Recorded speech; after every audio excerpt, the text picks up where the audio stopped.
Hello student, good morning. देखिए, हमारे जो टॉपिक थे इसके अंदर हमें ये लास्ट क्लास में जो डिस्कस किया वो एंजाइम का।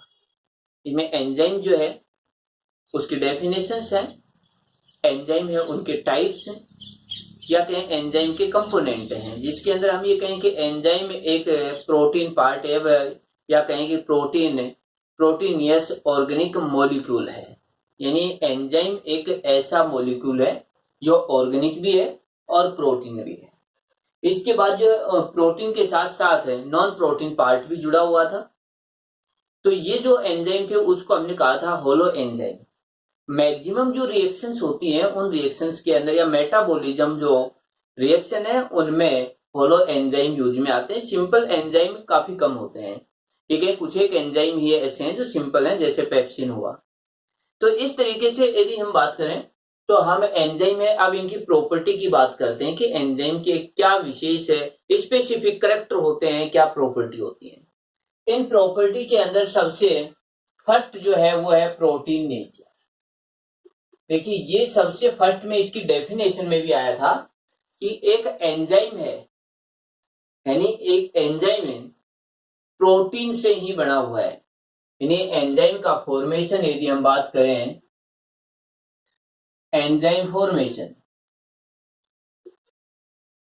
होता है प्रोटीन से।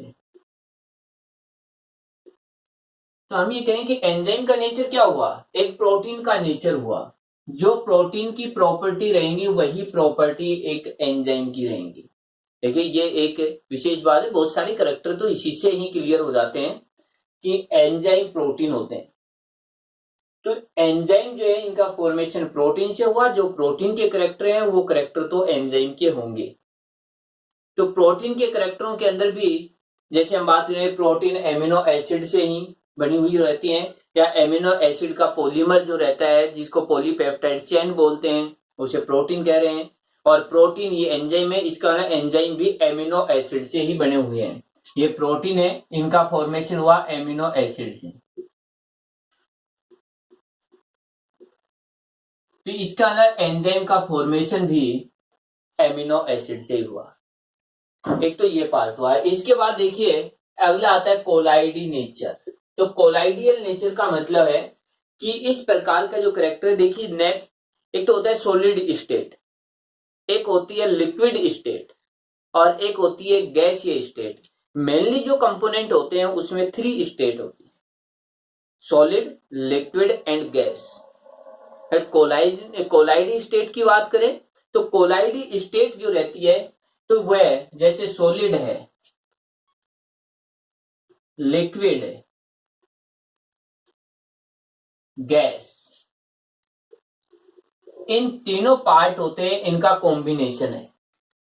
यानी एक ऐसी स्टेट है जो न तो सॉलिड है कंप्लीटली, न कंप्लीटली लिक्विड, न कंप्लीटली गैस, बल्कि इन तीनों जो स्टेट होती है इनके एक इंटरमीडिएट होती है, बीच की स्टेट होती है। यह कहें कि इसके अंदर सॉलिड, लिक्विड एंड गैस तीनों पार्ट है, इनकी प्रॉपर्टी होती है। तो ये जो प्रॉपर्टी होती है इसको हम बोल देते हैं, तीनों प्रॉपर्टी यदि एक साथ हो तब इसको बोलते हैं कोलाइडल स्टेट। कोलाइड, यहां पर देखिए कोलाइडल नेचर या कोलाइडल स्टेट हुआ। इससे एंजाइम जो है, यदि इसकी बात करें, normal solid, liquid and gas state है, इनके कंपैरिजन में कोलाइडल स्टेट के जो भी मॉलिक्यूल्स रहते हैं, ये देखिए कॉमन एक एग्जांपल मैं बताता हूं, जैसे टूथपेस्ट हुआ। जो पेस्ट होते हैं वो कोलाइडी स्टेज में होते हैं, तो वो न तो सॉलिड है न लिक्विड होते हैं।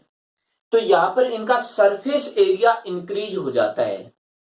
तो एंजाइम है ये कोलाइडी स्टेट में होने की वजह से इनका सरफेस एरिया, यदि ये सॉलिड है तो इस तरीके से, लिक्विड है तो ये एरिया, और गैस है तो ये एरिया, यदि ये कोलाइडल है तो ये एरिया। तो हम ये कहें कि इसका जो ये सरफेस एरिया होता है वो इंक्रीज हो जाता है, जिससे रिएक्शन के लिए एक प्लेटफॉर्म प्रोवाइड हो जाता है। तो ये हुआ इसका। इसके बाद देखिए एंजाइम ऑप्टिमा। यदि एंजाइम ऑप्टिमा की बात करें तो यहां पर मेन रूप से आता है टेम्परेचर एंड पीएच, ये 2 पार्ट। एंजाइम एक हम ये कहें कि निश्चित यानी फिक्स जो है पीएच पर और फिक्स टेम्परेचर पर अपनी रिएक्शंस रहते हैं, वो काफी अच्छे तरीके से या बेटर तरीके से कर पाते हैं। और जिस टेम्परेचर पर या जिस पीएच पर एंजाइम अपनी रिएक्शन बेटर तरीके से करते हैं, तो वो जो है उनकी जो रेंज होती है वो हमें कहते हैं एंजाइम ऑप्टिमा होती है। एक निश्चित रेंज होती है। जैसे हम एग्जांपल की बात करें, टेम्परेचर की रेंज की बात करें, तो 5 डिग्री सेल्सियस से 35 डिग्री सेल्सियस तक एंजाइम बहुत ही अच्छे से मैकेनिज्म करते हैं। ऐसे ही बात करें पीएच की, तो पीएच जैसे 5 से 7.5 पीएच के रेंज में एंजाइम अच्छे से रिएक्शन करते हैं। तो एंजाइम जो रहते हैं वो एक हम ये कहें कि कांस्टेंट या कहें फिक्स्ड पीएच की रेंज एंड टेम्परेचर की रेंज में अपनी रिएक्शन करते हैं। ये भी एक इनका स्पेसिफिक कैरेक्टर होता है। इसके बाद अगला पार्ट देखिए, लार्ज साइज। ये हमने कहा कि एंजाइम है, इनकी साइज जो होती है वो लार्ज होती है। और लार्ज साइज होने की वजह से देखिए, एक तो ये मॉलिक्यूल है, एक मॉलिक्यूल इस तरीके से हो, तो लार्ज साइज जो है, यदि ये लार्ज साइज होगी किसी भी एंजाइम की, तो वह एंजाइम एक तो इस तरीके से एक मॉलिक्यूल से अटैच होता हो। लार्ज साइज होगी, देखिए इसको, ये एक मॉलिक्यूल है, लार्ज साइज होगी तो ऐसे कई सबस्ट्रेट हैं उनको जोड़ सकता है। तो यहां पर ये कहें कि एंजाइम की साइज होती है वो लार्ज होती है। इसके बाद देखिए कैटालाइटिक बिहेवियर। हमने सबसे फर्स्ट में यही कहा था कि एंजाइम को जब डिस्कवर किया गया, आइडेंटिफाई किया गया, उस बर्जीलियस ने इसको एंजाइम में नेम न दे करके बायो कैटेलिस्ट बोला था। और कैटेलिस्ट का मतलब ये होता है कि किसी भी रिएक्शन होती है उसको रेट पर, किसी भी रिएक्शन की रेट पर इफेक्ट डालना और मेनली इंक्रीज करते हैं। तो हम यही कहेंगे कि जो एंजाइम है ये कैटालाइटिक बिहेवियर दर्शाते हैं, शो करते हैं। तो इसका मतलब ये किसी भी मेटाबॉलिक रिएक्शन है उस रिएक्शन के रेट को ये कहें इंक्रीज कर देते हैं या फास्ट कर देते हैं। इसके बाद अगला आता है एंजाइम इनहिबिशन। एंजाइम इनहिबिशन का मतलब है कि एंजाइम अपने इनहिबिटर से, जैसे ही एंजाइम का इनहिबिटर आएगा, एंजाइम की एक्टिविटी स्लो हो जाती है। और ये जो इनहिबिटर होते हैं ये एंजाइम की एक्टिविटी को हम ये कहें डिक्रीज कर देते हैं। तो यहां पर ये कहें कि एंजाइम जो रहते हैं इनहिबिटर से इफेक्टेबल होते हैं, प्रभावित होते हैं। तो एक ये रहता है। इसके बाद देखिए एक पार्ट हमने, ये जो है स्पेसिफिसिटी, ये पार्ट है, इसको हम देखते हैं कि एंजाइम की स्पेसिफिसिटी है, इसका क्या मतलब रहता है। तो स्पेसिफिसिटी देखिए,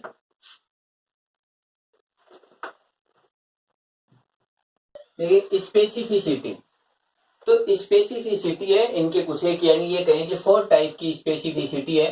तो ये 4 टाइप के हमने शो किए हैं। तो यहाँ पर स्पेसिफिसिटी का देखिए क्या मीनिंग है कि एंजाइम जो रहते हैं एक स्पेसिफिक सबस्ट्रेट या स्पेसिफिक रिएक्शन को ही कैटेलाइज करते हैं, या कहें कि एक स्पेशल रिएक्शन में या स्पेसिफिक सबस्ट्रेट के साथ ही अपनी मैकेनिज्म शो करेंगे, अदर मॉलिक्यूल्स के साथ अपनी मैकेनिज्म शो नहीं करेंगे, या कहें कि ऑल मॉलिक्यूल्स के साथ अपनी रिएक्शन, ऑल रिएक्शन जो होती हैं उनके साथ एंजाइम कोई एक्टिविटी शो नहीं करते हैं, एक स्पेसिफिक पार्ट के साथ ही करते हैं। तो इसका मतलब हुआ एंजाइम में एक स्पेसिफिक फंक्शन करेगा। अब यहाँ पर जो स्पेसिफिसिटी है ये भी एंजाइम की कई टाइप्स की हैं। तो इसमें मेनली 4 टाइप्स की स्पेसिफिसिटी है। सबसे फर्स्ट एब्सोल्यूट स्पेसिफिसिटी। इसको देखिए मॉलिक्यूल स्पेसिफिसिटी या फिर कहें सबस्ट्रेट स्पेसिफिसिटी भी कहते हैं।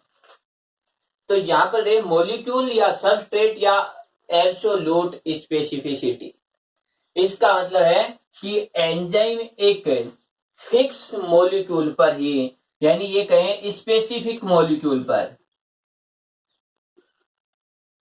स्पेसिफिक मॉलिक्यूल पर ही अपनी रिएक्शन शो करेगा, सभी टाइप्स के मॉलिक्यूल पर रिएक्शन नहीं करेगा। यानी ये कहें कि ऐसे एंजाइम भी प्रेजेंट हैं जो एक फिक्स मॉलिक्यूल पर अपनी रिएक्शन शो करेंगे। और यदि इसको देखें तो देखिए एग्जांपल की बात करें, जैसे यूरिएज, यूरिएज एंजाइम है, यूरिएज एंजाइम ओनली यूरिया पर ये अपनी रिएक्शन करेगा, अदर किसी भी मॉलिक्यूल पर अपनी रिएक्शन शो नहीं करेगा। जैसे पेप्सिन एंजाइम है, प्रोटीन पर रिएक्शन कर रहा है। तो इस तरीके से यदि हम देखें तो कुछ स्पेसिफिक होते हैं, जैसे माल्टेज एंजाइम केवल माल्टोज पर रिएक्शन करेगा, इस प्रकार से जैसे सुक्रेज एंजाइम केवल सुक्रोज पर रिएक्शन करेगा। तो हम ये कह सकते हैं कि ये कुछ ऐसे स्पेसिफिक एंजाइम है जो एक मॉलिक्यूल पर रिएक्शन करेंगे, अदर मॉलिक्यूल पर अपनी रिएक्शन शो नहीं करते हैं। इस प्रकार का कैरेक्टर भी एंजाइमों में मिलता है, या कहीं ऐसे एंजाइम भी प्रेजेंट होते हैं जो एक स्पेसिफिक मॉलिक्यूल पर ही रिएक्शन करेंगे।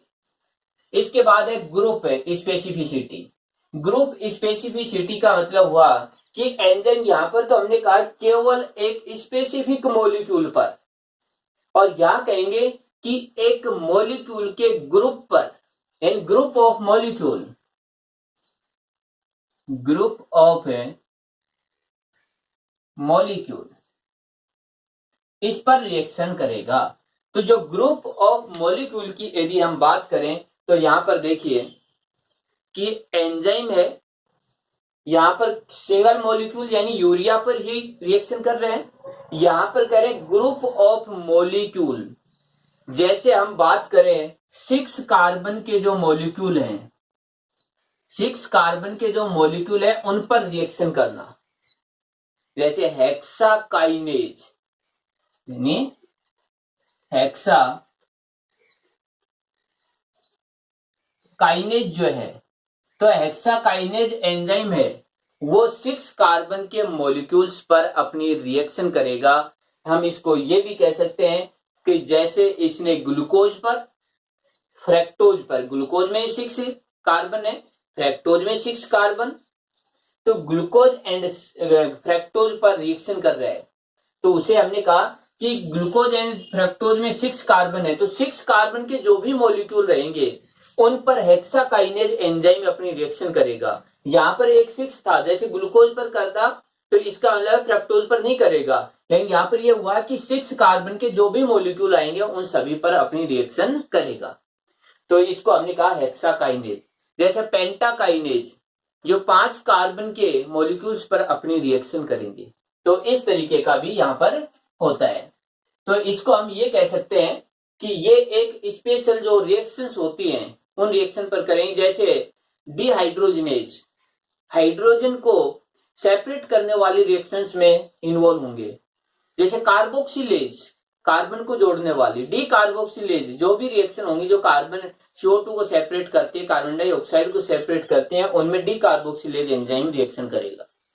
इसके बाद है बैंड, तो यहां पर देखिए जो बॉन्ड जो रहते हैं, देखिए बॉन्ड स्पेसिफिक एंजाइम भी होते हैं, तो जो बॉन्ड स्पेसिफिक एंजाइम है इसका मतलब ये हुआ कि वो एक मॉलिक्यूल भी नहीं, एक फिक्स बॉन्ड पर ही रिएक्शन करेगा। यदि हम बात करें जैसे nuclease, nuclease enzyme phosphodiester, phosphodiester जो बॉन्ड है उस पर ही रिएक्शन करेगा, अदर किसी भी बॉन्ड पर अपनी रिएक्शन नहीं कर सकता है। यानी एक मॉलिक्यूल में भी एक बॉन्ड पर रिएक्शन करेगा। जैसे हेलिकेज एंजाइम केवल हाइड्रोजन बॉन्ड है उन्हीं पर रिएक्शन करेगा, अदर किसी भी, वो फॉस्फोडाइएस्टर पर भी नहीं करेगा। यानी हेलिकेज एंजाइम है, helicase enzyme only hydrogen bond पर रिएक्शन करेगा। यदि हेलिकेज एंजाइम यहां डालेंगे, इस मॉलिक्यूल्स के साथ डालेंगे, इस बॉन्ड के साथ, तो कोई रिएक्शन नहीं करेगा। इधर से न्यूक्लिएज इस पर कोई रिएक्शन नहीं करेगा, तो हम ये कहें एक स्पेसिफिक बॉन्ड पर होंगे। यानी एक ही मॉलिक्यूल में फॉस्फोडाइएस्टर और हाइड्रोजन बॉन्ड दोनों प्रेजेंट हो, तो हम ये कहेंगे helicase enzyme only hydrogen bond पर रिएक्शन करेगा, अदर बॉन्ड जो है उन पर कोई रिएक्शन नहीं करेगा। इसके बाद आ जाता है स्टीरियो। अब देखिए इसमें ये और भी एक स्पेसिफिक हो गया कि जैसे मॉलिक्यूल रहते हैं उनकी डी फॉर्म रहती है और एल फॉर्म रहती है। तो जो डी फॉर्म पर अपनी रिएक्शन करेगा वो एल फॉर्म पर नहीं करेगा। जैसे हम ये कहें कि ये कार्बन और ये जो कार्बन है, इस कार्बन से जुड़ने वाले जो मॉलिक्यूल्स हैं वो इस तरीके से हैं। जैसे ए, इधर यदि बात करें, ए हुआ, बी हुआ, सी हुआ और डी हुआ। इसका जैसे एक डी फॉर्म है तो एक एल फॉर्म मिलेगा। तो इसमें कार्बन, ए, डी, इसके बाद जो है सी और इसके बाद बी। तो ऐसे भी एंजाइम है जो डी फॉर्म पर अपनी रिएक्शन करेंगे, वो एल पर नहीं करेंगे। जैसे ये कहें कि जो ग्लूटामिक एसिड रहते हैं उन पर ग्लूटामेज जो एंजाइम है उनकी बात करें, वो इस तरीके से रिएक्शन करते हैं। तो ये थी स्पेसिफिसिटी। तो इस प्रकार से एक एंजाइम जो है उसके क्या करैक्टर रहते हैं, क्या स्पेसिफिसिटी होती है, वो सभी पार्ट हुए कि एंजाइम कोलाइडी नेचर के हैं, प्रोटीन नेचर के होते हैं। इस तरीके से ये सारे पार्ट हो जाते हैं। एक देखिए एम्फोटेरिक नेचर है, एम्फोटेरिक नेचर का और देखिए साथ में।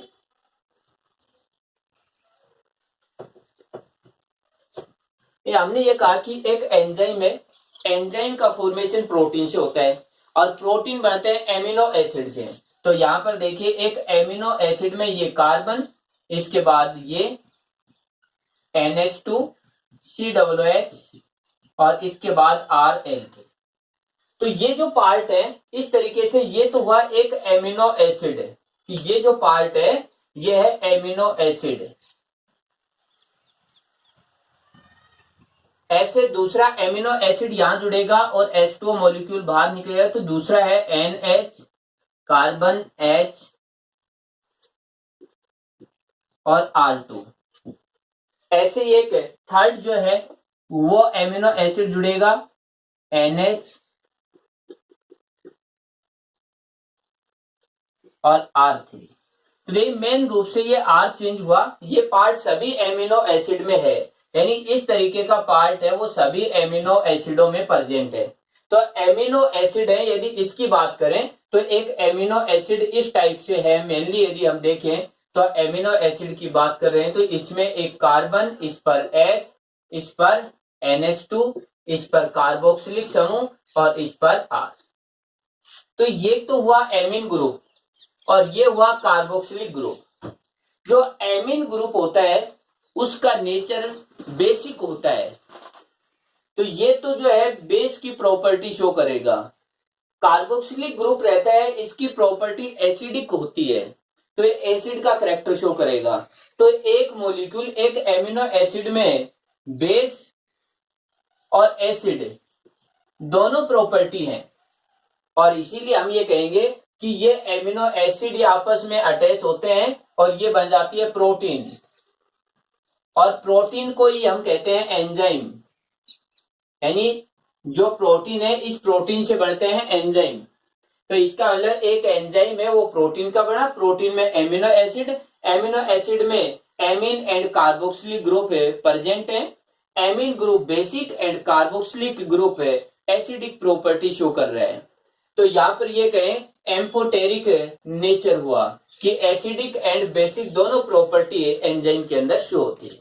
तो ये थी एंजाइम के स्पेसिफिक जो कैरेक्टर्स रहते हैं इनकी बात। अब देखिए अगला जो टॉपिक है,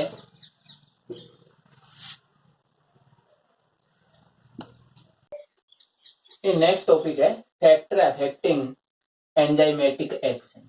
कि एंजाइम की जो रिएक्शंस होती है या एंजाइम जो अपने फंक्शन करते हैं उन फंक्शंस को कौन कौन से फैक्टर हैं जो इफेक्ट डालते हैं। तो यहाँ पर देखिए हम ये भी कह सकते हैं एंजाइम जो है उन पर इफेक्ट डालने वाले फैक्टर्स हैं, या कहें एंजाइम की एक्टिविटी या मैकेनिज्म पर इफेक्ट डालने वाले फैक्टर। अब यदि इन फैक्टर्स की बात करें तो देखिए एंजाइम की जो प्रॉपर्टी होते हैं, देखिए मैं ये क्लियर कर देता हूं कि जो एंजाइम की प्रॉपर्टी होती हैं उन प्रॉपर्टी के अकॉर्डिंग ये है तो मैक्सिमम पार्ट वहीं पर ही शो हो जाता है।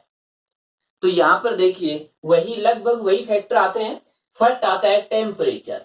यदि हम टेम्परेचर की बात करें तो देखिए इसके अंदर टेम्परेचर कि जो एंजाइम रहता है, हमने फर्स्ट में बताया कि एंजाइम एक एसेंट टेम्परेचर पर अपनी रिएक्शन बेटर तरीके से शो करता है। तो यहां पर यदि बात करें तो एंजाइम की देखिए टेम्परेचर और एंजाइम जो रिएक्शन रेट है उसकी बात करें तो इस तरीके से यदि हम बात करें, ये हुआ टेम्परेचर और ये हुआ rate of reaction, rate of enzyme reaction, rate of enzyme reaction. तो एंजाइम की जो रिएक्शंस होती हैं यदि इनकी बात करें तो यहां पर देखिए कि एंजाइम की रिएक्शन है वो टेम्परेचर पर कैसे डिपेंड करती है। हमने ये कहा कि एंजाइम जो है 5 डिग्री से 35 डिग्री सेल्सियस टेम्परेचर के रेंज में अपनी रिएक्शन बहुत ही बेटर तरीके से शो करता है और इनमें से 30 डिग्री सेल्सियस पर मैक्सिमम रिएक्शन शो करता है। तो ये जो है इसको जब रेट और टेम्परेचर को एक ग्राफ के द्वारा, एक कर्व के द्वारा जब इसको देखा गया तो अब देखिए इस तरीके से हमें शो होता है। एंड जैसे 0 डिग्री सेल्सियस टेम्परेचर, तो 0 डिग्री सेल्सियस टेम्परेचर से टेम्परेचर यदि इंक्रीज करते हुए जाते हैं तो रेट ऑफ रिएक्शन यानी एंजाइम की जो रिएक्शन रेट है वो भी इंक्रीज हो जाती है। अब धीरे धीरे टेम्परेचर इंक्रीज हुआ, रेट ऑफ रिएक्शन भी इंक्रीज हुई, एक टेम्परेचर के बाद ये रेट ऑफ रिएक्शन डिक्रीज होने लगी और इसके बाद धीरे धीरे लास्ट में ये 0 हो गई। तो यहां पर ये देखा गया कि ये जो है इस जगह पर 30 डिग्री सेल्सियस पर रेट ऑफ रिएक्शन एंजाइम की जो है बहुत ही हाई स्पीड पर थी या एंजाइम मैक्सिमम एक्टिव है इस समय या 30 डिग्री सेल्सियस है। वैसे यदि बात करें तो रेंज की बात करें तो एंजाइम में 20 डिग्री से 35 डिग्री तक बहुत ही बेटर तरीके से अपनी रिएक्शन करते हैं, लेकिन 30 डिग्री पर हम ये कहें कि सबसे बेटर तरीके से रिएक्शन की इन्होंने। तो यहाँ पर 0 डिग्री पर रिएक्शन एंजाइम की 0, इसके बाद हम ये कहें कि यदि 35 या फिर कहीं जैसे 45 है या फिर कहें कि जैसे 50 के आसपास इसके बाद रिएक्शन होती है वो 0 हो जाती है एंजाइम की। कुछ 45 हो सकते हैं, 50-60 तक भी होते हैं कुछ एक एंजाइम में। तो ये जो है इस तरीके से हुआ। अब ऐसा क्यों हुआ कि यहाँ 0 और यहाँ पर 0 क्यों हुआ? देखिए ये दोनों अलग अलग हैं, दोनों ही स्टेज में रेट ऑफ रिएक्शन 0 हो जाती है, लेकिन इनके आंसर अलग अलग हैं और काफी इंपॉर्टेंट है, समझने का है कि किस तरीके से कई बार ये क्वेश्चन आता भी है, नेट में भी आता है और दोनों ही ऑप्शन आते हैं। तो यहाँ पर देखिए जब टेम्परेचर 0 डिग्री है उस समय एंजाइम जो है वो इनएक्टिव होते हैं, डीनेचर नहीं होते हैं।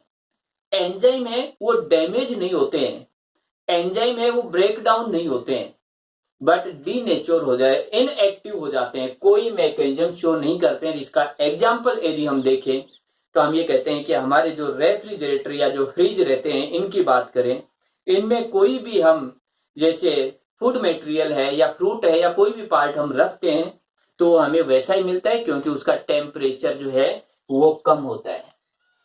तो जैसे टेम्परेचर बिल्कुल लो है, 0 डिग्री के आसपास है, वो मटेरियल कभी भी ये कहें कि खराब नहीं होता है। उसके पीछे रीजन, क्योंकि एंजाइम है उस मटेरियल में, सभी मटेरियल है उनके अंदर एंजाइम है, मेटाबॉलिज्म रिएक्शन एंजाइम से है, तो एंजाइम इनएक्टिव होते हैं, मेटाबॉलिज्म रिएक्शन भी 0 हो जाती है, नहीं होती है। तो हम ये कहें कि यहाँ पर एंजाइम है उसकी डेथ नहीं हुई, बल्कि एंजाइम जो है वो डीनेचर नहीं हुआ, हम ये कहें एंजाइम इनएक्टिव हुआ है। जैसे टेम्परेचर मिलेगा ये एंजाइम अपनी एक्टिविटी शो करेगा।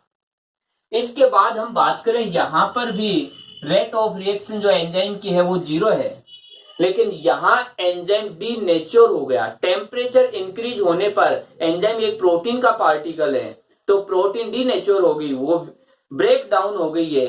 तो यहां पर एंजाइम डीनेचर हुए, यहां पर इनएक्टिव होते हैं, ये दोनों अलग अलग आंसर हैं।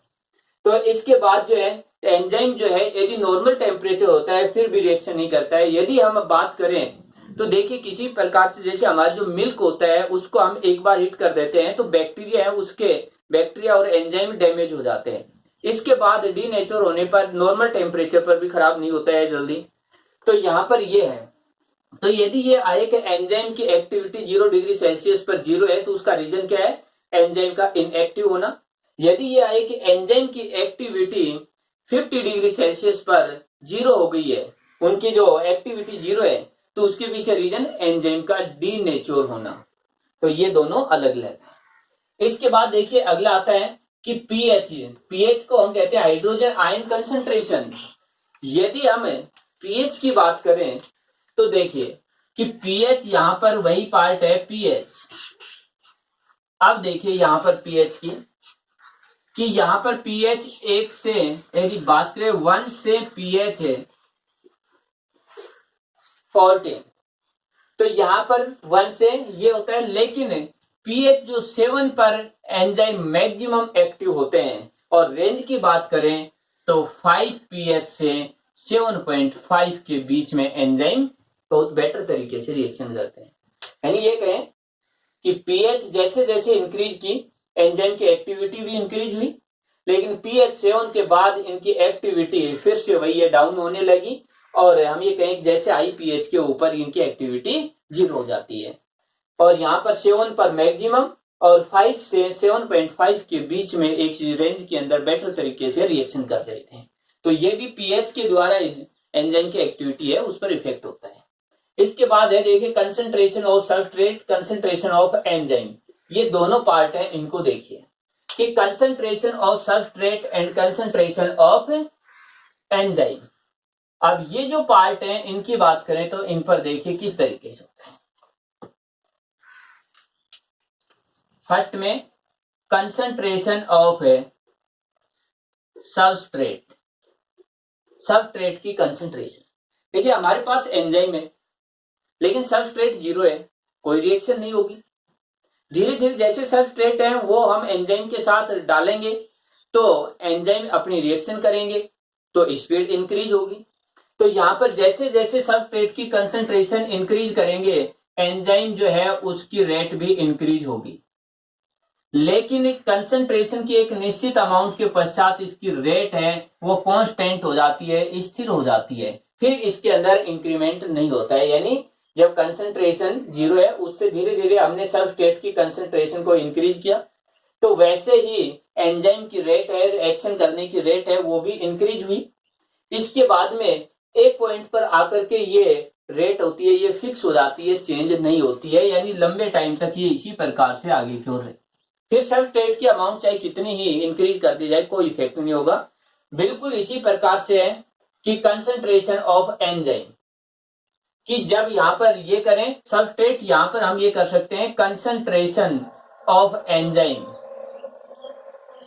तो ये भी बिल्कुल यही है कि यदि फर्स्ट में एंजाइम की कंसंट्रेशन जीरो है इसकी रेट जीरो रहेगी, जैसे जैसे इसकी कंसंट्रेशन इंक्रीज होती है एंजाइम की, देखिए इसको हटा करके हम क्या कर रहे हैं एंजाइम की कंसंट्रेशन, तो एंजाइम की कंसंट्रेशन भी इंक्रीज करेंगे तब भी हमें इसी प्रकार से शो होता है ग्राफ कि जैसे एंजाइम की कंसंट्रेशन इंक्रीज करेंगे उसके बाद एंजाइम की जो एक्शन रेट है वो भी इंक्रीज होगी, एक पॉइंट पर ये कांस्टेंट हो जाती है। इसको एक एग्जांपल के थ्रू देखिए समझिए क्योंकि दोनों पॉइंट बिल्कुल एक जैसे हैं कि यदि हम ये कहें कि हमारे पास फर्स्ट पॉइंट इसकी बात करिए बिल्कुल इसी तरीके से फिर हमें ये चेंज हो जाएगा। हमारे पास जो एंजाइम है ये 100 मॉलिक्यूल है। हमारे पास जो सबस्ट्रेट है इनकी बात करें हम, सबस्ट्रेट यदि बात करें फर्स्ट के अंदर मान लेते हैं कि 0 मॉलिक्यूल्स हैं, कोई रिएक्शन नहीं होगी, तो ये पॉइंट हुआ। इसके बाद देखिए कि हम ये कहें कि यहां पर सबस्ट्रेट के 2 मॉलिक्यूल्स 1 मॉलिक्यूल्स लिए और एक एंजाइम का मॉलिक्यूल एक सबस्ट्रेट से जुड़ता है और एक बार रिएक्शन होने के लिए 1 मिनट का टाइम लगता है, तो हम ये कहेंगे कि 1 मिनट के अंदर ही, यानी टाइम जो है वो 1 मिनट के अंदर ये रिएक्शन होगी, क्योंकि एंजाइम तो 100 है, सबस्ट्रेट 1 है। 99 एंजाइम कोई भी फंक्शन नहीं कर रहे, केवल सिंगल एंजाइम फंक्शन करता है, 1 मिनट में कन्वर्ट हो जाता है, प्रोडक्ट बन जाता है।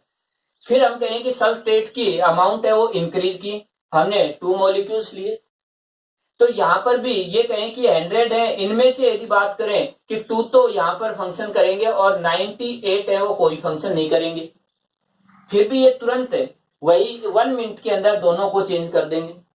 ऐसे ही हम ये कहें कि यदि यहां पर हम 10 मॉलिक्यूल लेंगे तो 10 और यहां पर 90 फ्री है एंजाइम, तो ये भी 1 मिनट में ही कन्वर्ट हो जाएंगे, क्योंकि प्रत्येक सबस्ट्रेट के साथ एक एंजाइम जुड़ेगा।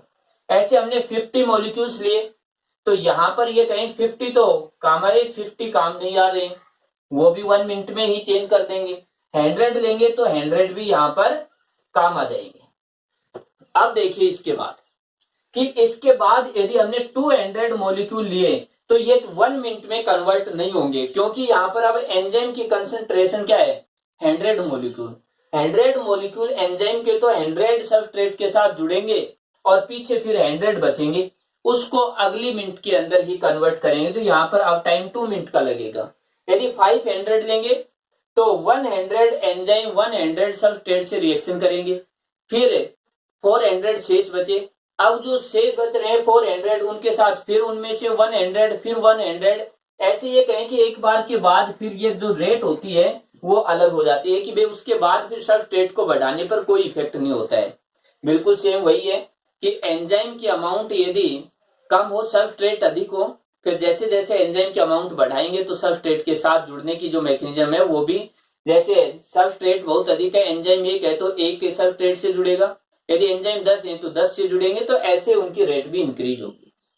इसके बाद अगला देखिए कि एंड प्रोडक्ट है, तो हम ये कहते हैं कि एंड प्रोडक्ट की, तो एंजाइम की जो रिएक्शन थी वो इन रिवर्सिबल रिएक्शन, जो रिवर्सिबल रिएक्शंस होती है, रिवर्सिबल रिएक्शन का मतलब है कि सबस्ट्रेट रिएक्शन करके प्रोडक्ट और प्रोडक्ट रिएक्शन करके वापिस सबस्ट्रेट बनाते हैं।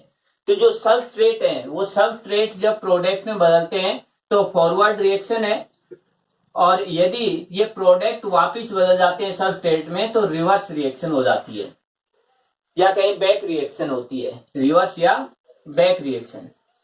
तो देखिए इस प्रोडक्ट को यदि हम हटाते रहेंगे तो यहाँ पर प्रोडक्ट की कमी रहेगी और इक्विलिब्रियम स्टेट नहीं आएगी, तो जिससे कि लगातार ये फॉरवर्ड रिएक्शन होती रहेगी और एंजाइम जो है वो रिएक्शन अच्छे से शो करेंगे।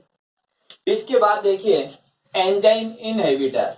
एंजाइम इनहिबिटर जो पहले भी आए थे कि एंजाइम जो रहते हैं वो इनहिबिटर्स जो रहते हैं उनसे इफेक्टिव हुए। इनहिबिटर्स का मतलब है कि इस प्रकार के कोई भी सब्सटेंस या मॉलिक्यूल जो एंजाइम की रिएक्शन को स्टॉप कर देते हैं या डिक्रीज कर देते हैं। तो यहाँ पर जो इनहिबिटर हैं ये मेनली 2 टाइप्स के हैं, कॉम्पिटिटिव इनहिबिटर और नॉन कॉम्पिटिटिव। देखिए ये एक एंजाइम है इस तरीके से, ये हुआ, ये तो हुआ एंजाइम। अब देखिए एक सबस्ट्रेट है ये इस सबस्ट्रेट को यहां रिएक्शन करनी है, तो ये सबस्ट्रेट यहां जुड़ेगा इस तरीके से, जैसे ये हुआ इस तरीके से, ये हुआ एंजाइम, और इसके साथ देखिए ये जो सबस्ट्रेट है ये सबस्ट्रेट यहां पर अटैच होगा और रिएक्शन होगी। लेकिन कोई दूसरा जो है इनहिबिटर है जो इस तरीके का है, इस तरीके का, ये भी इस एंजाइम के साथ जुड़ सकता है। तो यहां पर देखिए कि इस तरीके की स्थिति भी बन सकती है, ये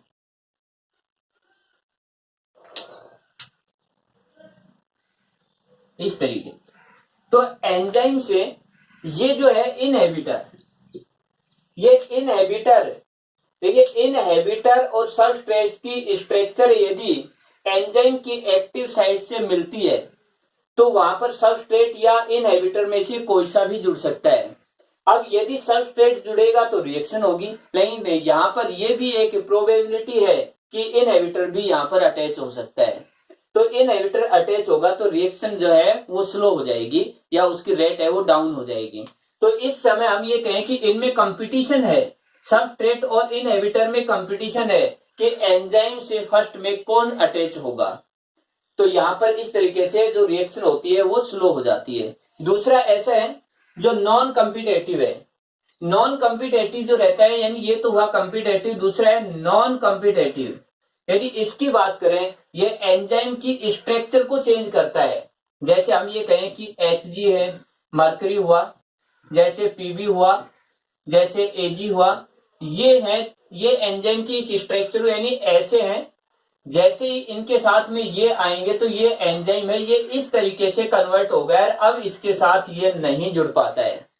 तो हम ये कहें कि इस प्रकार के नॉन कॉम्पिटेटिव रहते हैं, वो एंजाइम की एक्टिव साइट को चेंज कर देते हैं, जिससे सबस्ट्रेट यहां नहीं जुड़ पाता है। एक तो ऐसे हुए, दूसरे ऐसे हैं कि जो एंजाइम जो है उनके साथ है जो सबस्ट्रेट जुड़ता है उससे मिलती जुलती स्ट्रक्चर रखते हैं, तो वो डिपेंड करता है कि इनहिबिटर पहले जुड़ेगा या सबस्ट्रेट। तो इन दोनों ही कंडीशनों में एंजाइम की जो रेट होती है वो स्लो हो जाती है।